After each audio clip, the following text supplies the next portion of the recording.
Well, the last 6 months, the highlight was obviously winning the UCI Road World Champs and defeating my nemesis Alex Zanardi and claiming the rainbow jersey. One of very few that's in South Africa. And then, after that, finishing third in Chicago, finishing second in New York. So all in all, the last 6 months was good. But in the end of the year, I ended up with the #1 world ranking in two sports: athletics and cycling. Athletics for the marathon, cycling for the road race. So I think it was a very successful year, and even on my ripe age, it was one of my best years of my life.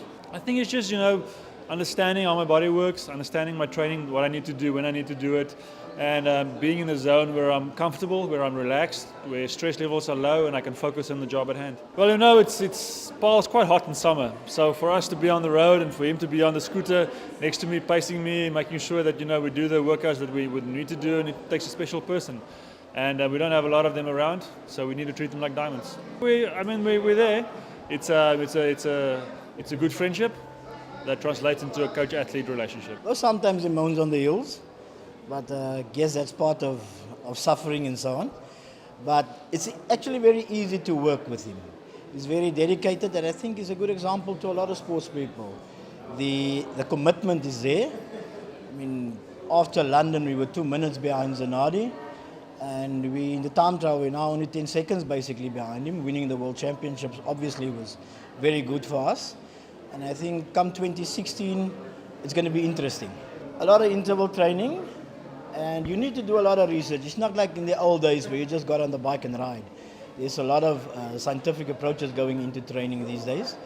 So I actually have to read a bit on training these days as well, and you learn every day. And we take it day by day. It's difficult. Luckily, I've got a very understanding school principal, and up to now, the wife is still also very understanding, although sometimes she would like to go out, I think. So whenever we get the chance, we try and go. Bad thing is that my son now wants to be a cyclist, so I guess I'll be on the track a bit longer than I thought. I hope he changes to golf. That's what I hope for, but if he enjoys cycling, he can ride. He can ride whatever he wants to. Hard work. A lot of people think it's just the talent, but you can have all the talent. If you don't work, it's going to catch up with you in the end. So hard work is very important, a lot of dedication. You need to be able to listen to other people. You need to be able to learn and willing to learn, because things change like every day in training.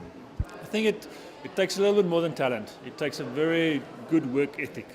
A lot of the time when people start out, youngsters start out, and their talent gets them quite far, but they never learn how to dig deep and how to overcome adversity when things are not going right. And then that's when we lose them.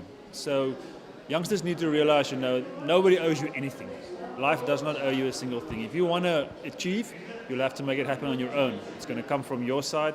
Nobody's going to deliver anything to you on a silver platter. So great work ethic, get that established early on, very young. Teach kids how to, they need to learn how to, we say vastbyt in Afrikaans. They need to figure that out. They need to understand it. And when things don't go right, you don't just quit. You find a way and you become a fighter. What's next for you? Well, next year, we just discussed it last night. Very busy year again. I start my international competitions in January and will end in November. So a very, very long year with something every month. And it takes a lot of planning and detailed work to get that done. With great difficulty. There's a lot of variables that goes into that. The traveling is not getting easier. The economy seats are just getting smaller and smaller, and I'm a pretty big guy, so it's getting harder. The children are growing up. They look for their dad, sport costs you money. It's an expense. It's not income, a great income, and we need to find ways of funding new equipment. I have to come up with a new bike, and we've developed a new carbon fiber bike for me, but it's going to cost a lot of money. So all of these things, you need to work around them and think out of the box, even at my level, and what I've achieved and how to make it happen.